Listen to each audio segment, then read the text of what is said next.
세상이 미쳐 돌아가고 있는 거지. 야, 이게 사람 사는 세상이냐? 우리 다시 시작하는 거야.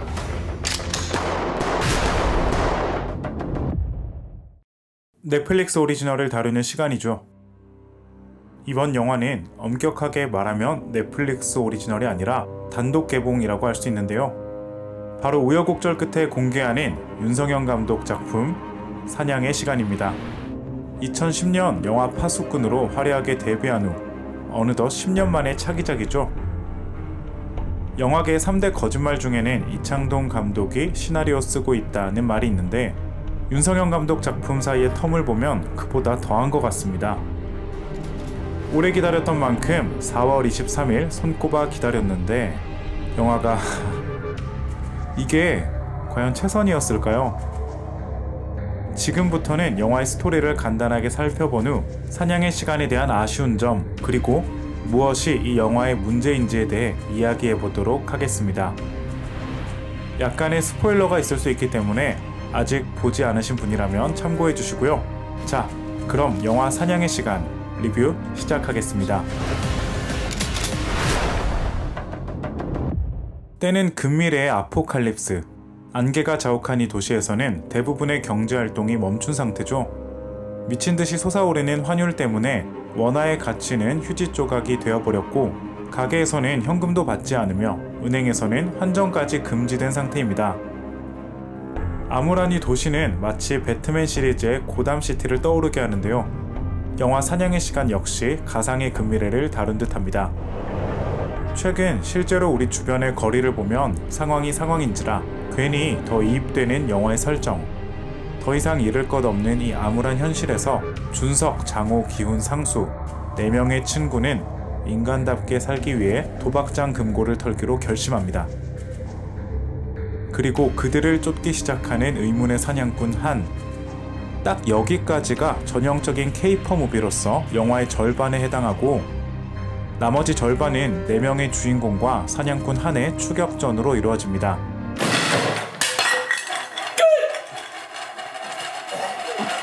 이게 영화의 전부입니다. 다른 내용이 없어요. 전체적으로 영화 사냥의 시간은 실망스러웠습니다.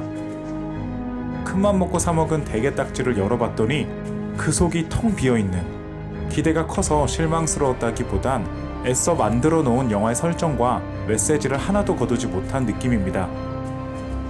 도대체 이 영화는 어디서부터 무엇이 잘못된 걸까요?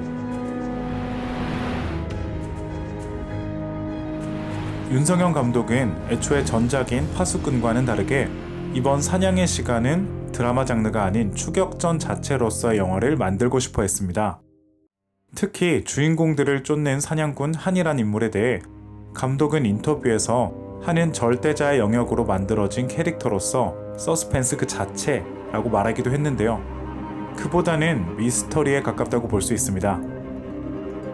흔히들 개념적으로 관객과 주인공 모두 정보가 없는 상태에서 진행되는 사건을 미스터리, 관객이 주인공보다 더 많은 정보를 알고 있는 상태에서 진행되는 사건을 서스펜스라고 나누죠.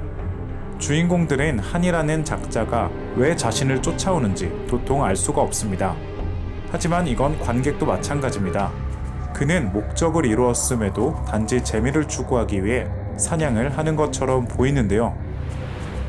영화 중반부터 추격이 시작되고 나선 이 영화를 이끌어가는 동력은 단연코 한은 누구이며 왜 그들을 쫓는가입니다. 이건 매우 중요합니다. 때문에 그의 사냥에는 그럴싸한 당위성이 부여돼야 하는데 이 영화는 마지막까지도 이 점에 대해 관객을 전혀 설득하지 못합니다. 영화 기생충이 중반을 기점으로 전혀 다른 영화가 된 듯 사냥의 시간 역시 영화의 중반 사냥꾼 한이 추격을 시작하면서 색을 바꾸고 기어를 올리는 듯 자세를 취하지만 어떠한 동력도 느껴지지가 않죠. 그의 미스테리한 등장만으로 주었던 긴장감은 그리 오래가지 못합니다. 1시간 넘게 그의 존재만으로 긴장감을 유지할 수는 없는 노릇이죠. 그가 누군지, 왜 주인공들을 쫓는지 관객으로서는 알 길이 없으므로 긴장감보다는 이해가 되지 않고 관객은 계속해서 답답할 뿐입니다.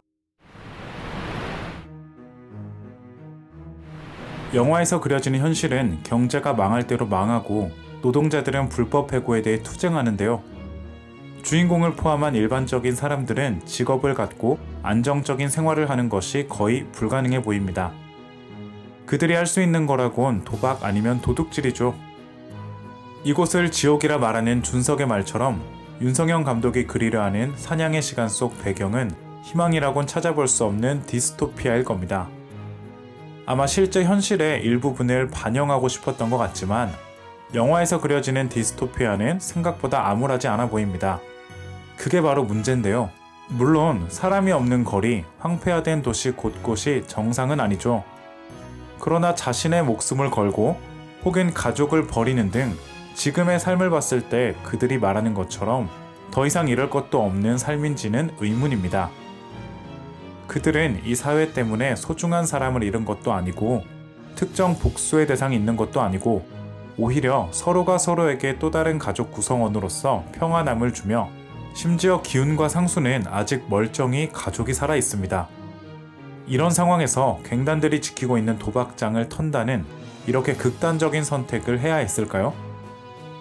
누군가는 이런 저의 견해에 대해 영화는 영화로 봐야지 라고 말할 수 있지만 이러한 요소들이 모이면 단순히 불편함을 느끼게 한다기보단 영화의 몰입을 방해하는 요소 중에 하나가 됩니다. 앞서 언급했던 것처럼 한은 왜 그들을 쫓는가와 마찬가지로 주인공들이 도박장을 터는데 그럴싸한 동기가 없습니다. 때문에 그들의 행동은 무모해 보이고 동조하거나 이입한다기보단 굳이? 라는 의문이 들기 마련이죠. 이 지옥과 같은 디스토피아 세계를 탈출해 그들이 가려는 대만의 커딩 역시 유토피아로서 매력적인 도시가 아닌 건 마찬가지입니다. 제대로 된 디스토피아의 부재로 인해 유토피아마저 존재 가치를 잃게 되는 것이죠. 전 영화를 보면서 준석이 왜 그렇게까지 커딩으로 가려는지 사실 잘 이해가 가질 않습니다. 때문에 모든 행동들에 왜? 라는 의문이 들었죠. 사냥의 시간의 촬영과 연출은 사실 그리 모나지 않았습니다. 속된 말로 좀 있어 보이는 장면들도 꽤 많은데요. 하지만 이 모든 것들이 우리가 아는 몇몇 영화에서 본 듯한 장면들이었습니다. 영화의 전체적인 분위기는 배트맨 시리즈의 고담시를 떠올리게 하고 오프닝은 마치 칠드런 오브 맨의 첫 롱테이크 씬과 유사하며 후반부 추격신에서 총격전은 노인을 위한 나라는 없다에 숨막히는 그 씬과 유사하기까지 합니다.